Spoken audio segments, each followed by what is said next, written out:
고린도후서 11장 28절부터 보겠습니다. 11장 28절. 이 외의 일은 고사하고 아직도 날마다 내 속에 눌리는 일이 있으니 곧 모든 교회를 위하여 염려하는 것이라. 누가 약하면 내가 약하지 아니하며 누가 실족하게 되면 내가 애타지 아니하더냐. 내가 부득불 자랑할진대 내가 약한 것을 자랑하리라. 주 예수의 아버지 영원히 찬송할 하나님이 내가 거짓말 아니하는 것을 아시느니라.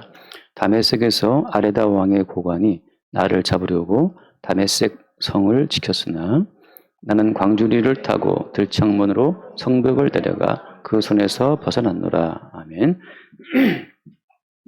네. 잠깐 기도하는 내용을 들으면서 어제 제가 그 로마인 이야기를 잠깐 보고 있는데 그 기독교를 공인했던 콘스탄틴 대제를 하잖아요, 우리가. 콘스탄틴 대제라는 이름을 붙인 것은 사실은 이제 기독교 공인 때문에 또 하나의 요인이 됩니다. 근데 그 콘스탄틴 대제가 거의 한 30년 넘게 로마를 통치하다가 죽어요. 죽는데 아들 3명한테 그 제국을 딱 나눠주고 죽었거든요. 이게 참 재밌는 게 저는 그걸 보면서 그 아들 3명한테 제국을 물려주고 죽었는데 얼마 지나지 않아서 큰아들하고 셋째 아들하고 싸움이 붙어요. 영토 때문에. 그래서 큰아들이 셋째 아들이 지키는 땅으로 쳐들어가서 거기서 죽어요. 비참하게 죽습니다. 셋째 아들은 그래서 큰형의 영토를 다 먹어버렸죠. 그 거대한 로마 제국을 나눴으니까 굉장히 큰 땅덩어리인데 셋째 아들이 첫째까지 다 땅을 먹어 이제 큰 땅을 차지했죠. 근데 그 셋째 아들도 10년 뒤에 부하 장수들의 반란 때문에 또 죽어요. 콘스탄틴 대제가 그 엄청난 제국을 35년간을 경영하고 죽으면서 아들 3명이 다 물려주고 죽었으나 그 아들들이 금방 몇 년 만에 다 죽어버렸거든요. 그럼 살려고 하는 인간의 의지로 사는 것이냐.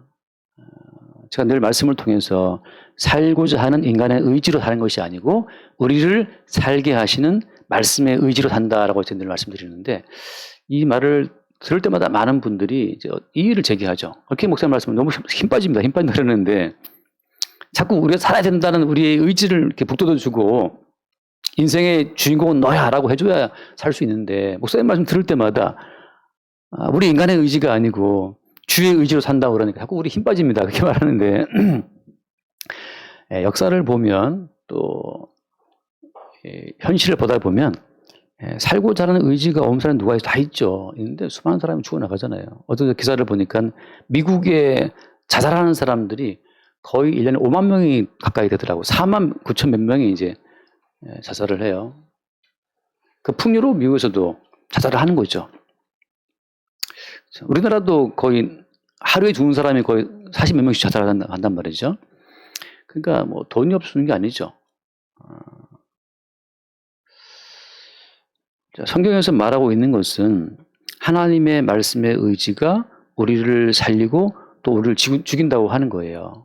그래서 우리가 우리 자신의 의지로부터 우리를 좀 놔줄 필요가 있습니다. 자살은 왜 하는 겁니까? 자살은? 자기의 의지로 자기의 인생을 통제해 오다가 더 이상 자기의 의지로 자기의 인생을 통제할 힘이 없을 때 대안이 없는 거죠. 대안이 없으니까. 애초부터 우리는 주의 말씀에 실려 있죠. 잠깐 말씀 하나 이사야 40장 말씀을 보면 이사야 40장 그 6절 말씀 말하는 자의 소리여 이르되 외치라 대답하되 내가 무엇이라 외치리까 하니 이르되 모든 육체는 풀이요 그의 모든 아름다움은 들의 꽃과 같으니 같이 봐요. 풀은 마르고 꽃이 시들면 여호와의 기운이 그 위에 불미라. 이 백성은 실로 풀이로다. 왜 풀이 마르고 왜 꽃이 시드는 겁니까? 뭐 때문이에요? 여호와의 기운이 그 위에 불기 때문이죠. 바꿔 말하면 주의 말씀의 의지가 모든 인생을 풀처럼 마르게 하고 꽃처럼 떨어지게 하는 거예요. 그냥 우리가 나이 많아서 병들어 죽는 게 아닙니다. 계속 주의 말씀이 바람처럼 불어오는 거예요. 죄인은 너는 죽어야 한다라고 불어오는 거죠. 그래서 아니 뭐 병들어 암에 걸려 죽습니다. 뭐 다양한 어떤 그 사망의 원인을 의사들이 뭐 찾고 있지만, 근데 그 병은 왜 온 겁니까? 그 쇠퇴암과 그 노년의 그 오만 가지 그 성인병은 왜 오는 거예요? 애초에 에덴 동산에서 주님이 선언하신 대로 선악과를 먹어서 정령 죽으리라. 그 정령 죽으리라는 그 말씀이 오늘도 계속 가운데 불어오는 거예요. 살고자 운동하고 살고자 보약을 먹어도 아버지 황제로부터 제국을 물려받아도 그 제국을 내가 유지하고 싶어도 정령 죽으리라는 그 말씀이 계속 불어와서 결국은 죽는 거예요. 부하 장수의 칼에 찔러 죽고 말이죠. 적들의 칼에 찔러 죽고 또 평안한 그 둘째 아들이 마지막에 살아남은 그 둘째 아들은 병사였어요. 병으로 죽었어요. 아버지의 꿈은 제국을 물려주면서 삼형제가 나란히 이 제국을 잘 다스려 주기를 바랬지만 지들끼리 서로 이렇게 싸우고 찌르고 죽고 할 줄이야. 그 아버지도 몰랐죠. 모든 인간의 소망은 그렇잖아요. 내가 일궈놓은 모든 이 유산을, 이 모든 이 어떤 부의 풍족함을 자식에게 다 물려주고 화목하게 잘 지내기를 바라지만 그 제국을 물려받은 그 황제들이 뭐가 아쉬워서 또 전쟁 그렇게 싸움박질을 벌이니까 그게 인간의 탐욕이잖아요. 근데 그게 어떤 겁니까? 그게 주의 말씀의 모락이죠. 정령 죽으리라. 그 정령 죽으리라는 그 모든 말씀이 매일 풀어볼 때마다 인간 마음에 탐욕이 올라오고 미움이 올라오고 질투가 올라와서 못 견뎌요. 못 견뎌. 많이 먹지 말아라. 그거 누가 모릅니까? 근데 밤에 또 야식을 먹고 말이죠. 또 온갖 또 무슨 당뇨 혈압이 올라온단 말이죠. 어떻게 살아야 된다라고 하는 그 어떤 삶의 당위성을 모르는 사람은 없어요. 근데 그 뜻대로 살아갈 수 있는 힘이 인간에게 없는 거죠. 뭐 때문이에요? 여호와의 기운이 그 위에 불어오기 때문이에요. 날마다 주의 말씀이 우리를 죽이고 있습니다. 또 우리를 살리고 있어요. 우리는 죽고 싶어도 하나님 말씀이 불어올 때마다 아니야, 아직은 아니야. 정한 때까지 너는 살아야 되라고 하면 우리는 살아있는 겁니다. 이게. 살고 죽는 것이 그래서 우리에게 있지 않고 이미 창세 이전에 그리스도 예수 안에서 우리를 위해 모든 길을 예비하신 주님께 있다는 거죠. 그러니까 죽고 싶어도 마음대로 못 죽는 것이 성도의 인생이다. 가난하게 되고 싶어도 가난하게 될 수 없는 게 성도의 인생이고 부자가 되려고 길서도 부자가 될 수 없는 게 성도의 인생이에요. 그 뭐 때문이냐? 말씀의 기운이, 말씀의 의지가 그냥 말씀의 의지대로 우리 인생을 만들어 가는 거죠. 말씀의 의지가 빚어내는 결과물이 성도라고 제가 늘 말씀드리잖아요. 그러니까 은혜의 결과물이 성도고 은혜 열매가 성도예요. 나의 나된 것은 사도 바울이 말한 것처럼 나의 나된 것은 하나님의 은혜다. 여기에서 성경 바깥에 수없이 많은 인간들은 뭐라고 외치는 겁니까? 나의 나됨은 내 노력 때문이다. 내 부모 때문이다. 스승 때문이다. 5만 가지 보이는데 오늘 찾고 있지만 성경은 그걸 다 물리치고 나의 나된 것이 오직 은혜라고 하는 사도 바울의 그 모든 말이 모든 성도의 삶과 일치한다고 증거하고 있는 거죠. 가난합니까? 말씀의 의지가 가난하게 하신 것을 찬송할 수 있기를 바랍니다. 그래서 성도 입장에서는 그래서 가난한 것도 어때요? 찬송의 제목이도 기도의 제목이도 감사의 제목이 돼요. 왜? 주께서 얼마나 열심히 일하셨는지 나를 가난하게 하셨어요. 거지 나사로가 부잣집 앞에서 빌어먹었다 하지 않습니까? 부자가 되었으면 주님을 떠나갔을 그 인간을 주님이 결코 주저앉혔어. 너는 거지가 돼야 돼. 너는 헌데를 알아야 돼. 개들이 와서 너의 헌데를 핥아 먹어야 돼. 그렇게 그 나사로 인생을 주저앉힐 줄이야. 근데 거의 그 배우에 뭐가 있어요? 그 배우에 영생의 능력이 기어이 나사로를 영생으로 이끌어 가시는 말씀의 의지가 그 배우에 있었다고 하는 거죠. 그 말씀의 의지가 기어이 나사로를 거지가 되게 함으로 말미암아 끝까지 그 속에 담아 넣으신 영생을 보존케 하신 거예요. 황제가 되었으면 우리가 믿음 지키겠습니까? 부자가 되었으면. 관광하다는 우리가 여기 지금 예배당에 앉아 있겠어요. 물론 지금 오늘 일본 여행하신 분도 있지만 재밌는 용진영 형제가 전에 카톡이 왔어요. 목사님 코로나 걸렸습니다. 일본 여행 가려고 휴가 때 다 그렇게 잡아놨는데 못 가게 됐어요. 그때 들은 생각이 주님이 나를 주저앉히시구나. 참 감사합니다 하고 이렇게 카톡이 왔더라고. 용진영 형제. 근데 또 아침에 오늘 아침 문자가 왔어요. 목사님 지금 동경에 있어요. 예배 참석 못 하겠습니다. 정철아. 일본 휴가 갔다는 온 가족이다. 주님이 가게 하시면 갈 수 있지만 다 계획서마다 주님 주저앉히시면 못 가는 거예요. 그러니까 그 용지렁지는 못 가고 청천집사는 간 거죠. 누가 더 복이 있습니까?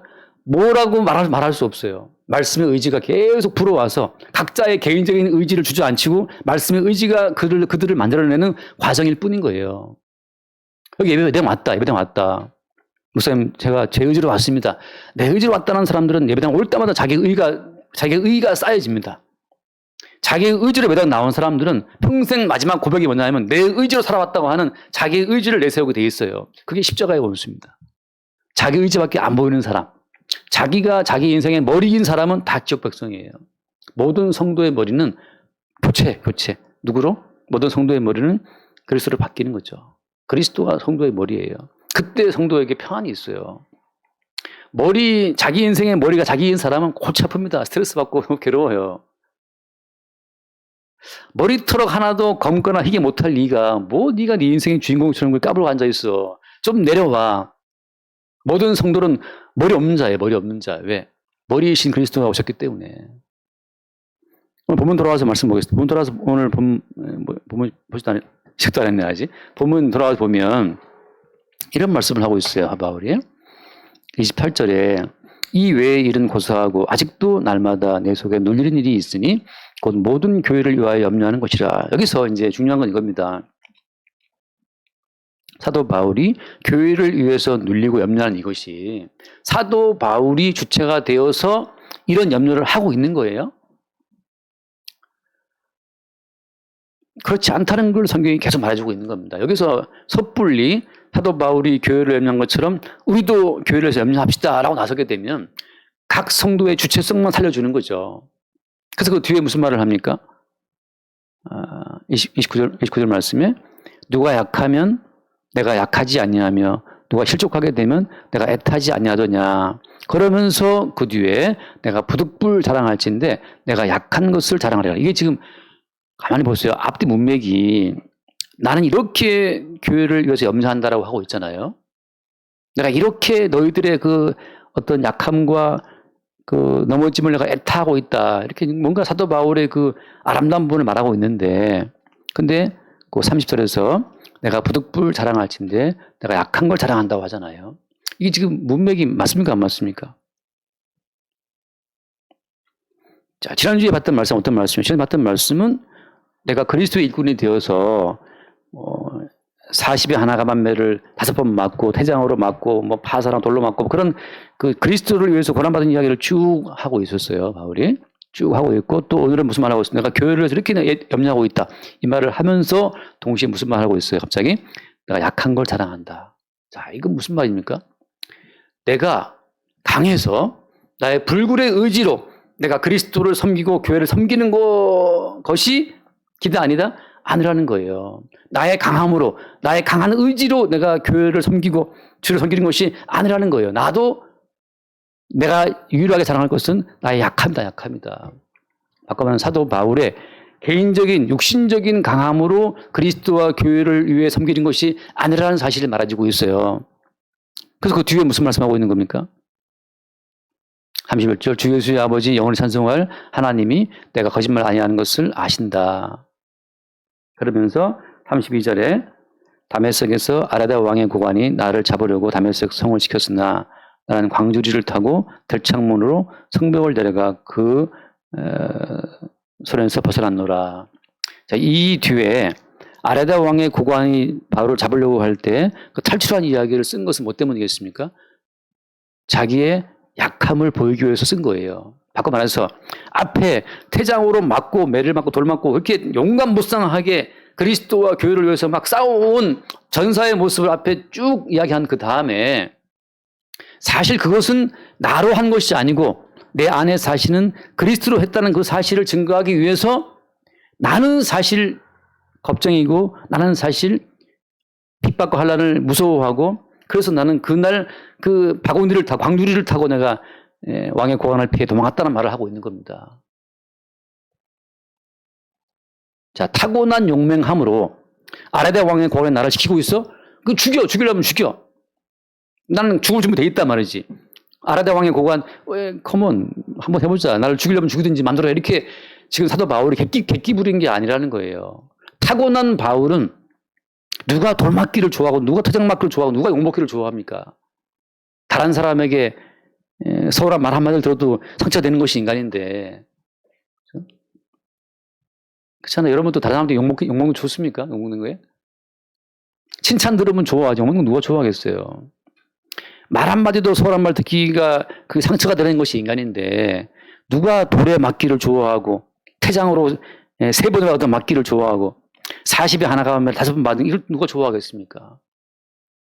신명기 말씀에 의하면은 매를 때릴 때도 40을 넘기지 못하도록 돼 있어요. 동족을, 그러니까 40 넘도록 때리는 것은 곧 그 동족을 모욕하는 것이다. 주님께서 피로 산 백성을 모욕하는 것이기 때문에 40을 못 넘기게 돼 있단 말이죠. 그래서 유대인들은 항상 이 매를 때릴 때 40을 넘길까 싶으니까 혹시 실수할 수 있잖아요. 그러니까 항상 39대만 때렸습니다. 그러니까 하나, 둘, 셋 하다가 깜빡하다 하나, 둘, 셋 할 수도 있잖아요. 그래? 무슨 말인지 알아들었죠? 예. 빨리 넘어갑니다. 중요한 게 아니니까. 중요한 것은 무엇이냐. 사도 바울이 앞에서 그리스도의 일꾼에 대해서 그렇게 많은 핍박과 환난을 당했으나 그것은 사도 바울이 타고난 나의 어떤 개인적인 의지, 불굴의 투지로 내가 한 것이 아니고 난 사실 매우 약한 사람이야. 다메섹에서 내가 왕의 고관을 피해서 그 바구니를 타고 광주를 타고 내가 몰래 빠져나온 사람이다. 그 자기 약함을 말하고 있는 겁니다. 여러분 강하십니까? 예. 저는 강해 보입니까? 딱 봐도 약해 보이잖아요. 예. 저도 한 대 맞으면 바로 그냥 알았다고 이렇게 바로 예수를 부인할 정도로 약한 사람이라 이 말이죠. 그래서 지금 사도 바울이 고린도 교회에 자기 자신이 그리스도를 위해서 받았던 박해와 핍박을 쭉 이야기할 때 혹시 그들이 듣고 또 야 역시 사도 바울 대단한 사람이다 하고 오해할까 봐 이것은 나로 한 것이 아니고 내 안에 계신 나의 머리이신 그리스도로 말미암아 한 일이라는 사실을 증거하는 거예요.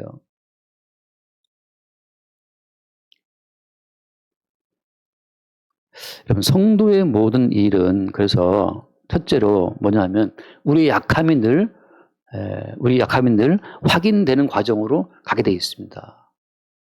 자기의 죄인됨을 못 본다면 끝내 자기의 어떤 강한 믿음을 지키고 신앙을 지키고 막 기도하고 헌신하고 봉사하는 그런 자기 자신의 의로운 세계에 갇혀 있는 사람은 이건 십자가의 원수고 지역 백성이에요. 그 유대인들이잖아요. 유대인들. 죽을 때까지 자기가 말씀을 지켰다는 자기 의밖에 몰라요. 자기 의의 세계가 깨지지 않았어. 근데 주님은 어때요? 주님 찾아오셨네 모셔도 할 때는 주님은 우리가 갖추온 우리 의의 세계를 깨뜨리는 방식으로 오신다고 하는 거죠. 잠깐 한 말씀 있다. 마가복음 14장. 여러 번 봤지만 마가복음 14장 27절 말씀. 14장 27절. 예수께서 제자들에게 이르시되 너희가 다 나를 버리리라. 이는 기록된 바 내가 목자를 치리니 양들이 흩어지리라 하였음이니라. 그러나 내가 살아난 후에 너희보다 먼저 갈릴리로 가리라. 그 다음 봐요. 29절. 베드로가 여짜오되 다 버릴지라도 나는 그리하지 않겠나이다. 여러분 예수님을 다 버린다고 하는 것은 이것은 어때요? 그거 나와 있죠? 다 버리리라. 왜? 이는 뭐 때문이에요? 왜 우리가 다 예수를 버리게 되어 있습니까? 이는 기록된 바 내가 목자를 치리니 양들이 흩어지리라. 이미 기록된 말씀대로 그들은 예수를 버려야 되는 겁니다. 아까 말씀 것처럼 말씀의 기운이 그 위에 불미라. 여호와의 기운이 그 위에 불어오기 때문에 우리는 계속 다시 말하면 우리를 찾아오시는 주님 앞에 우리는 주님을 버릴 수밖에 없는 우리의 실상이 드러나게 된다고 하는 거죠. 기록된 말씀대로 베드로야 너 나를 버려야 돼. 근데 베드로가 반항하죠. 어떻게 반항합니까? 주여 다 버릴지라도 나는 그러지 않겠나이다. 베드로가 지금 뭘 반항하는 겁니까? 말씀의 의지에 대항하는 거죠. 누구 의지로? 자기 의지로. 말씀에 기록된 스가랴서의 말씀대로 보자면 말씀의 의지는 양떼가 흩어진다. 따라서 말씀대로 너희는 나를 버려야 돼. 이게 말씀의 의지고 베드로의 의지는 다 버려도 나는 안 버리겠습니다. 말씀의 의지에 지금 대들고 있는 거예요. 누가? 베드로가. 왜 이렇게 하는 거예요? 베드로는 자기의 의지로 세워온 자기의 믿음의 세계를 이걸 포기하고 싶지 않은 겁니다. 제가 대학 다닐 때 나가던 교회는 항상 1년에 한 번 40일 철학 기도를 했어요. 40일 철학 기도를 하면 다참석한 사람한테는 성경책 한 권을 다 상으로 줘요. 앞에 막 그냥 뭐 써가지고 이렇게. 40일 철학 기도도 그냥 기도하는 게 아니라 재밌게 합니다. 연예인 또 하루는 부르고, 유명한 사람도 하루를 부르고, 이렇게 해서 이제 흥미롭게 이제 하는 거죠. 결국은 이제 교회 일종의 프로그램이에요. 기도만 내리하면 얼마나 지루하겠어요. 그러니까 이제 유명한 사람 불러서 특강 같은 거 듣고, 그 재미있게 하고 또 이제 동기부여 받고 기도하게 하는 건데, 어떻게 보면 참 되게 쉬워요. 그 40일 나오기 자체는. 저도 나갔는데, 한 30일째 됐는데, 이게 나가기 싫은 거죠, 이게. 근데 이제 의지로 어때? 의지로 40일 채우고 싶은 거죠. 그 당시에 저희 어머니 구순희 원장님도 40일을 채우고 딱 받아왔어요, 그 책을. 저는 기억에 사실 못 채웠어요. 제 의지는 사실 못 채우고, 어머니는 사실을 채웠어요. 주님 말씀은 뭐냐 하면, 네 의지가 한 번도 꺾어지지 않고 쭉 살아온 사람은 그 말씀의 의지에 반항한 자예요. 우리는 말씀의 의지 앞에서 우리의 부실함을, 우리 약함을 그게 깨져야 되는 겁니다. 베드로가 지키고 싶었던 자기 믿음의 세계가 깨져야 돼요. 어떻게 할 때? 주님 말씀처럼. 그 다음 그 말씀 뭐예요? 30절 말씀. 예수께서 이르시되 내가 진실로 내게 이르노니 오늘 이 밤 달기 2번 울기 전에 네가 3번 나를 부인하리라. 베드로야, 내가 한 번 더 말씀을 너한테 불어 제낀다. 너는 오늘 밤 닭이 울기 전에 닭이 2번 울고 나를 3번 부인할 것이야. 라고 주님이 한 번 더 베드로의 의지를 꺾는 말씀을 던지죠. 그 다음 31절 베드로가 힘있게 말하되, 절대 베드로는 지금 자기의 의지, 지금까지 예수님을 따라온 자기의 이 순전한 어떤 믿음의 세계를 베드로는 포기하고 싶지 않은 거예요. 근데 나는 예수 그리스도를 믿고 따라온 일에 실패하지 않았다라고 하는 자기 믿음의 성공자가 되고 싶었던 겁니다. 자기 신앙의 어떤 성공자가 되고 싶었던 거죠. 힘있게 말하되 내가 주와 함께 죽을지언정 주를 부인하지 않겠나이다. 베드로의 의지는 계속 불태우고 있지만 결국 누가 이깁니까? 말씀의 의지가 이기죠. 그래서 지금 바울 같은 경우는 마찬가지예요. 바울도 지금 왜 그날 밤에 이렇게 불굴의 의지로 조 터져가면서도 주를 위해 살던 사람이 왜 그렇게 또 쉽게 또 왕의 고난을 피해서 광주리를 타고 도망갔습니까?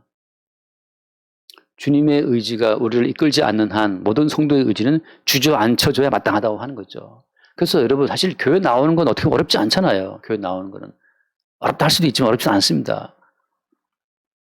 우리 딸들 나가보면 그냥 밤늦게 자도 아침에 출근 시간 되면 기가 막히게 일어나서 출근하더라고요. 늦지 않게 막 튀어나가요. 그냥. 직장인의 그 어떤 정신력이 있잖아요. 직장인의 정신력. 근데 이 11시 예배에 나오는 거는 그렇게 애들은 이제 뭐 힘들죠. 그죠? 그러나 우리 교회만 그렇지. 제가 아는 분들도 6시에 일어나서 교회 나가요. 7시 봉사 맡아가지고. 그리고 또 그 봉사하고 또 그 뒤에 예배, 자기 예배 드리고 집에 오후 늦게 집 돌아온단 말이에요. 그런 분들도 천지예요. 해하던 교회는 뭐, 제가 자유를 주는 건 아니죠. 그죠? 자유를 복음을 듣다 보니까 다 퍼져가지고서, 헬렐레 해가지고, 올 사람 오고, 할 사람 가고, 뭐, 늦게 올 사람 늦게 오고, 뭐, 아무 상관이 없어. 이 복음으로 자기의 게으름을 또 변명하지는 마시고, 이렇게 내가 예배 시간도 못 지키는 나 자신이 참 주님 보시기에 죄인 맞다는 사실을 볼 수 있기를 바랍니다. 그 게을러 터진 현장 가운데에서 말이죠. 그래서 오늘 이 이야기의 어떤 가장 중요한 핵심이 뭐냐면 사도 바울의 이 교회를 위해서 애쓰고 힘쓰는 이 모든 어떤 마음 자체는 사도 바울이 아니고 사실은 그 안에 사실은 그리스도 예수로 인해 주어지는 마음이라고 하는 거죠. 이게 왜 중요하냐 하면 모든 성도가 인생을 살아가면서 자꾸 착각할 때가 많습니다. 어떻게 착각합니까? 예수를 믿는 주체가 나라고 하는 것을 착각에 빠져들어가요. 그 자꾸만 예수 믿는 내가 중심이 되어서 이제 예배도 드려. 이제 예배 드리는 나로 내 자아가 넓어진 거예요. 그다음 기도도 해. 그 다음에 헌금도 해.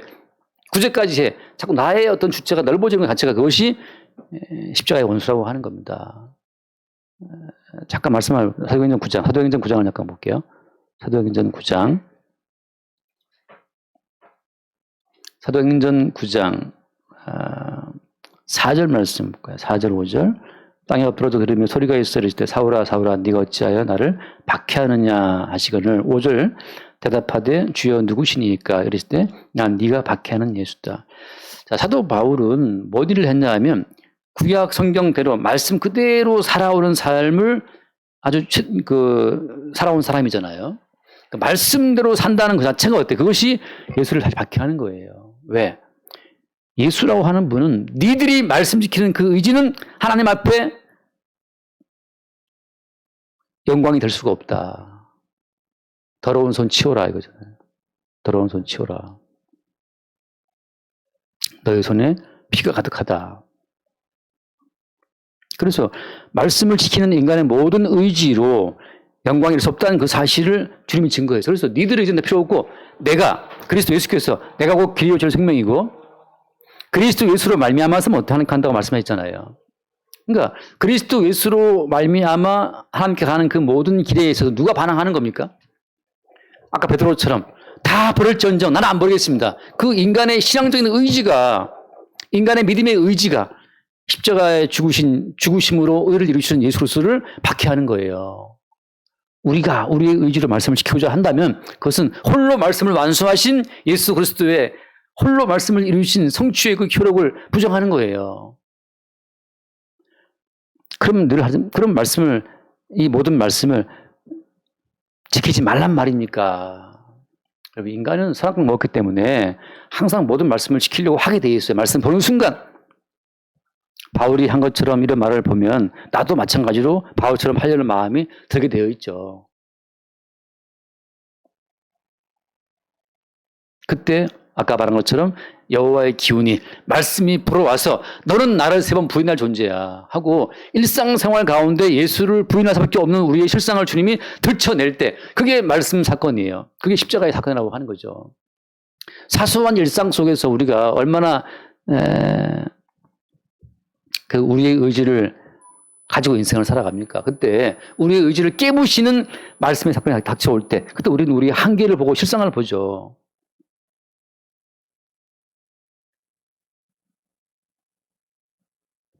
자, 말씀을 보세요. 골로새서 2장 말씀이죠. 골로새서 2장. 지금 자매가 죽으려는 분도 있으니까 빨리빨리 골로새서 2장. 골로새서 2장. 거기 보면 골로새 2장 몇 절? 6절부터 볼까요? 6절 잠깐 봅시다. 먼저. 그러므로 너희가 그리스도 예수를 주로 받았으니 그 안에서 행하되 그 안에 뿌리를 박으며 세움을 받아 교훈을 받은 대로 믿음에 굳게 서서 감사함을 넘치게 하라. 근데 그 뒤에 말씀 계속 봅시다.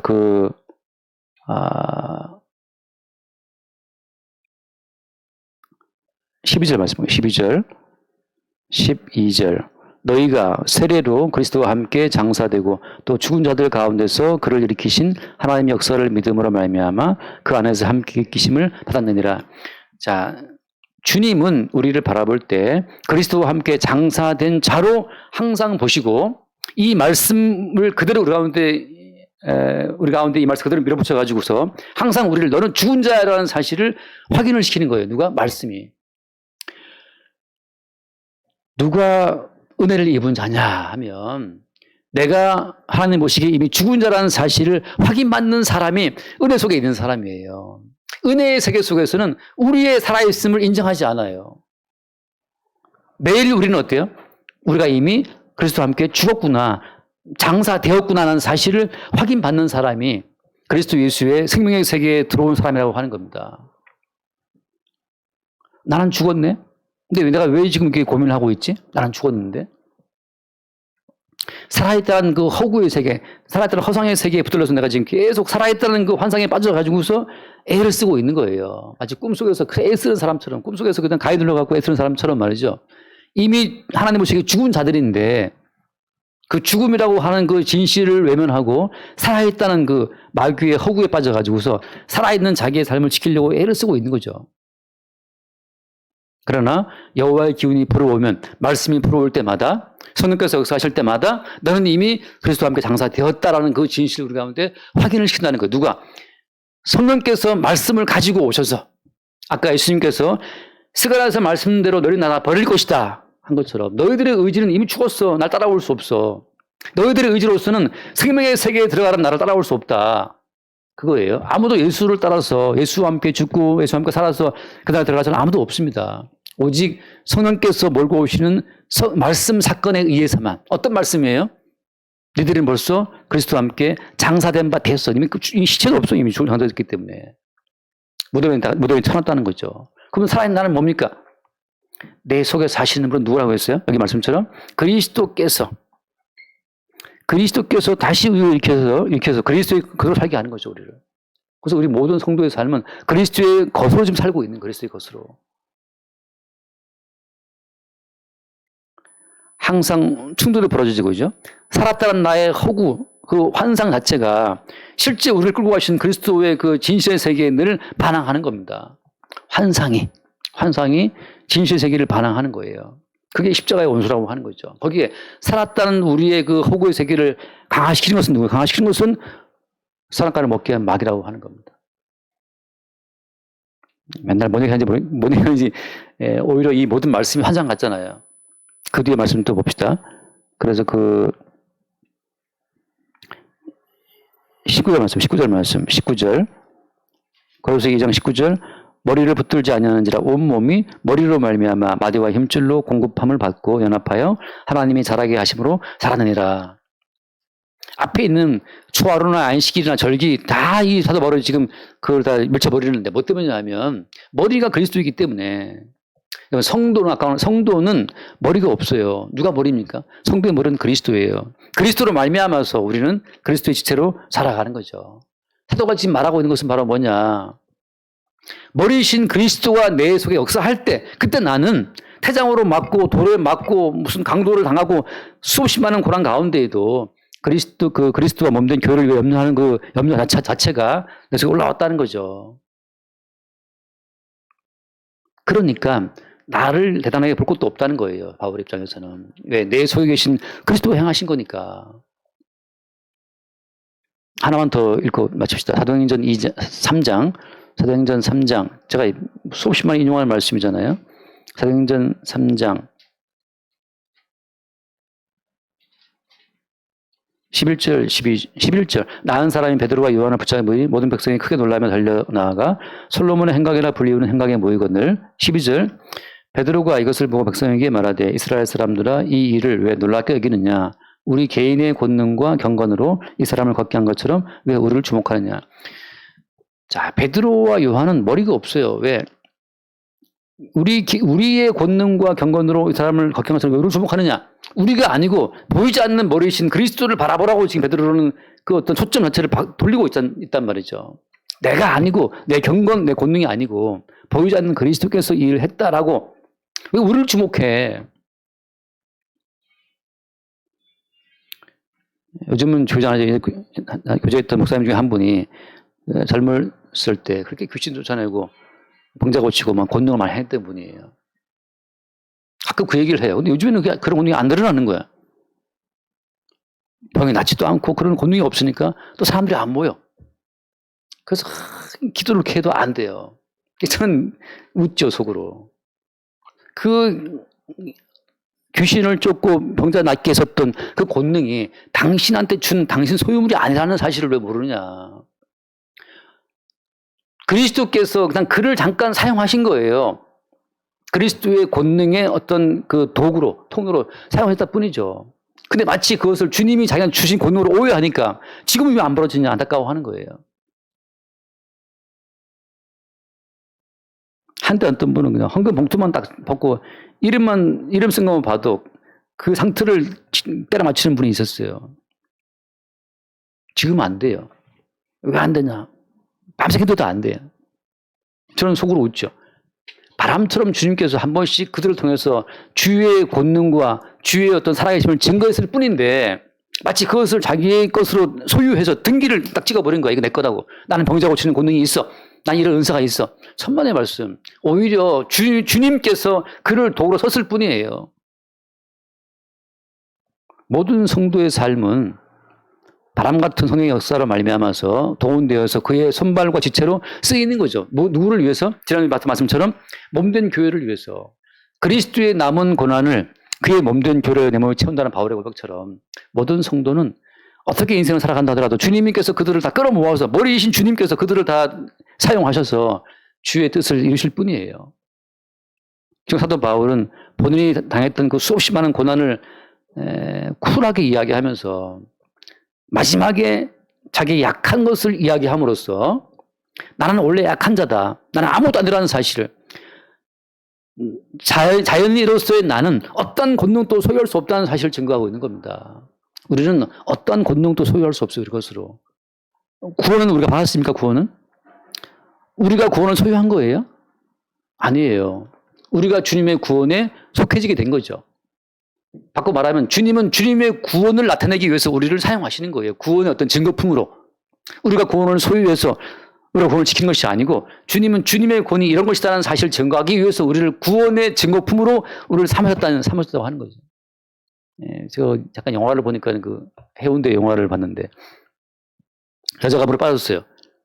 구조대가 이제 다이빙해서 이제 막 가서 그 여자를 이제 딱 구하려고 그러는데 이 여자가 구조대원의 목을 붙잡고 이제 지금 이제 너무 이제 공포에 눌려 있으니까 목을 끌어안고 그냥 늘어진 거죠. 그래서 그 구조대원이 나라 안 나요. 그래서 그 구조대원이 이 머리로 뒤로 박아가지고 그 여자를 기절시킨 다음에 기절 상태 여자를 끌고 나왔죠. 이렇게. 구원이라는 것은 뭐냐? 우리가 구원을 소유해서 내가 구원 받아야 되고 내가 구원 지켜야 되고 내가 구원을 유지하는 것이 아니에요. 그냥 구원에 내가 잡혀 있는 거예요. 구원에. 어항 속의 물고기는 어항 여기 있건 저기 있건 가운데 있건 사이드에 있건 구석에 있건 어항 속에 있는 그 물고기는 이미 어항 속에 물속에 있잖아요. 있어요. 모든 성도는 구원 속에 있는 거예요. 구원 속에 있어서 주님께서 이루신 구원이 어떤 것인지를 우리를 통해 주님이 증거하시는 것을 지켜볼 뿐이에요. 그러니까 당신 구원 받았습니까? 언제 받았습니까? 그 자체가 지금 얼마나 웃긴 겁니까? 마치 구원을 어떤 그 물건처럼 소유할 수 있게 생각하는 그 자체가 구원에 대한 오해죠. 여전히 머리가 본인 머리에 붙어 있어가지고 나는 구원도 소유하고 권능도 소유하고 병고침도 내가 소유하고 은사도 내가 소유하고 자꾸 자기가 키워나가요. 이렇게. 자기를 키워나가는 그 자체가 머리이신 그리스도를 반항하고 회방하는 그리스도의 원수가 되는 거예요. 성도는 머리가 없어요. 왜? 성도의 머리는 누구니까? 그리스도니까. 내가 애쓰고 힘써 살아갈 내 인생도 사실은 어떻게 됐어요 이미? 그건 없었어요. 우리 인생은 아까 처음 드린 말씀처럼 가난하고 싶다고 가난하게 된 것도 아니에요. 우리의 머리신 주께서 그리스도의 나타나심을 위해서 단지 우리를 사용하실 뿐이고 그리스도와 그 몸에 연합될 또 다른 지체들을 위해서 우리를 사용하실 뿐입니다. 하나 더 읽고 마칩시다. 디모데 찾아보세요 빨리. 디모데 후서 2장 10절 말씀 볼까요? 10절 후서 2장 10절 그러므로 내가 택함 받은 자들을 위하여 모든 것을 참음은 그들도 그리스도 안에 예수 안에 있는 구원을 영원한 영광과 함께 받게 하려 함이라. 자, 사도 바울이 택함 받은 자들을 위하여 모든 걸 참다고 하잖아요. 그리스도께서 자기의 몸에 연합될 또 다른 백성들을 모으기 위해서 사도 바울을 그리스도 예수의 손발로 수적으로 좀 쓰고 있는 겁니다. 모든 성도는 그리스도 예수의 손발처럼 그의 지체한 부분으로 부르심 받은 거예요. 저는 왜 이렇게 떠들고 있는 겁니까? 계속. 왜 떠들고 이렇게 말하고 있는 거예요? 예. 주께서 택함 받은 자들을 위해서 우리를 쓰고 있는 거죠. 여러분의 인생을. 여러분 개인을 위해서가 아니고, 몸을 보세요. 손가락 하나도 자기를 위해서 일하는 지체는 없어요.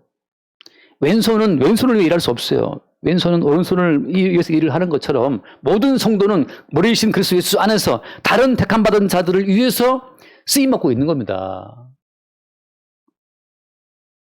나는 나를 지키고 싶은데 그게 아니에요. 주께서는 다른 지체를 섬기고 돕고 뭔가 하라고 우리를 존재케 하시는 거죠.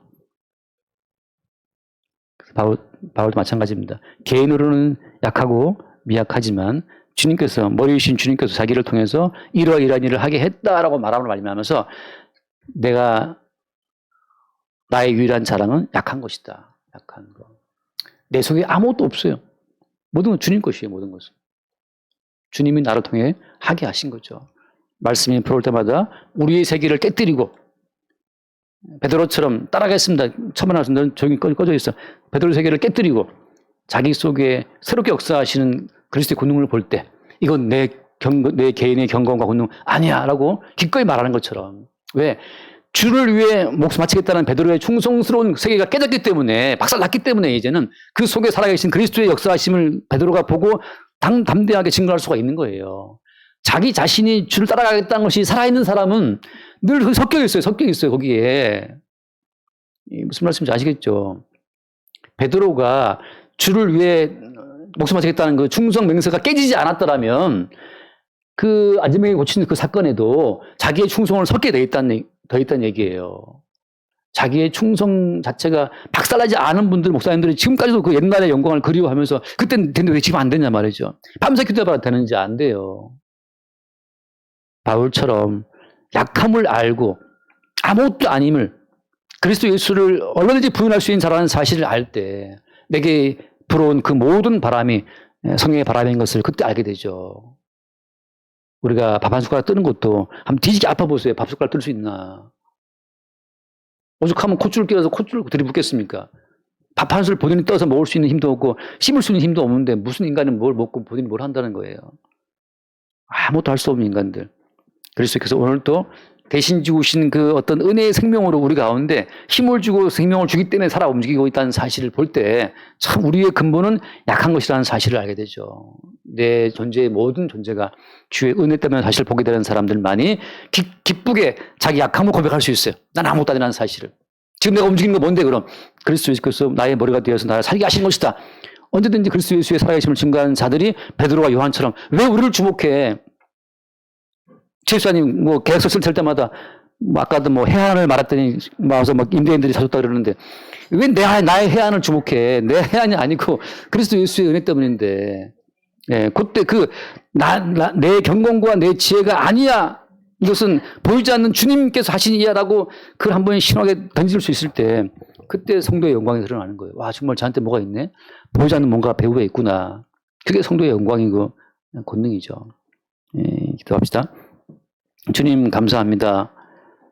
사도 바울이 누구보다 더 많은 박해와 핍박과 고난을 받고 몸된 교회를 위해 충성을 다했으나 이것이 사도 바울 개인의 의지가 아니라 그의 뜻이 아니라 그 안에 머리로 좌정하신 그래서 예수의 의지요 뜻이었음을 새롭게 발견합니다. 우리가 살아가는 모든 삶 전체가 우리의 의지를 넘어선 말씀의 의지, 주님의 의지인 것을 일상을 통해 늘 새롭게 발견할 수 있도록 축복하여 주옵소서. 우리 주 예수님을 기도드립니다. 아멘.